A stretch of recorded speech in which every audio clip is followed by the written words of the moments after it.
Баршаңызға қайырлы күн. Сіздермен бірге Эльмира Мажитқызы.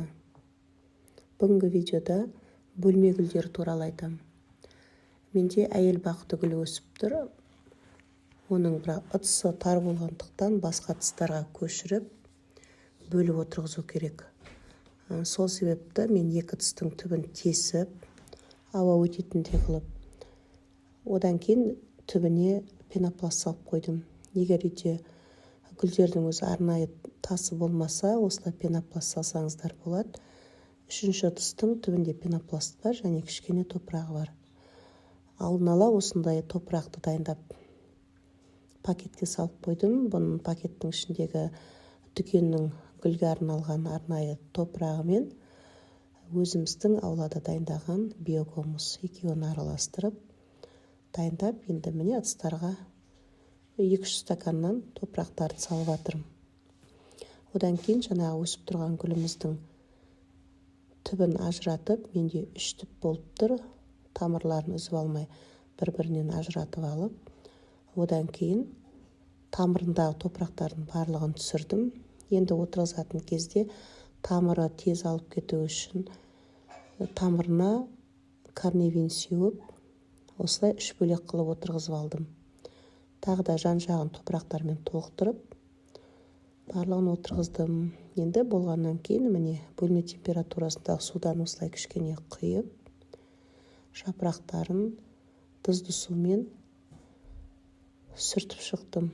Болғаннан кейін терезенің алдына күннің көзіне қойып қойдым. Алдында осылай доллар гүлін ыдыстарға бөліп көшіргенде кішкене түбіне осындай бір жапырақты салып қойғанмын. Сол жапырақ тамырлап тұр. Енді жаңағы гүлдің ыдысын жан-жағын қобыстып жіберіп, оны бөлек алып қойдым. Оны қозғалған жоқ. Енді жаңағы тамырлап тұрған бір жапырақты осылай кішкентай стаканға топырақты салып, жапырақты отырғызып қойдым. Түбіне кішкене үстінен су құйып, жапырағын сүртіп, оны да сол терезенің алдына күннің көзіне қойып қойдым. Жалпы бөлме гүлдеріне отырғызған кезде, топырағын ауыстырған кезде биогумусты қоссаңыз, басқа тыңайтқыштарды қоспасаңыз да болады.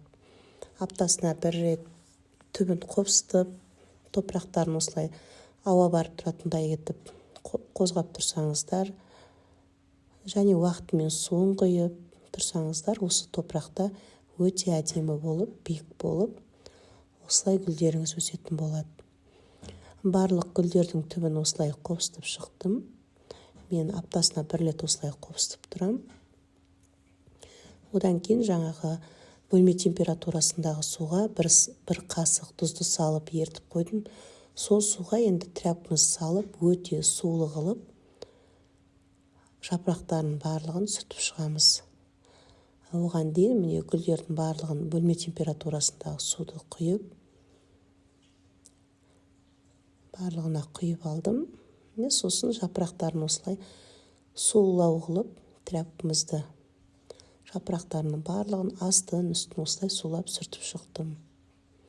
Сіздер де дәл осылай қылып гүлдеріңізді күтсеңіздер, өте әдемі болып, биік болып өсетін болады. Уақытында өзінің күтімін жасап тұрсаңыздар, өте әдемі болып өседі.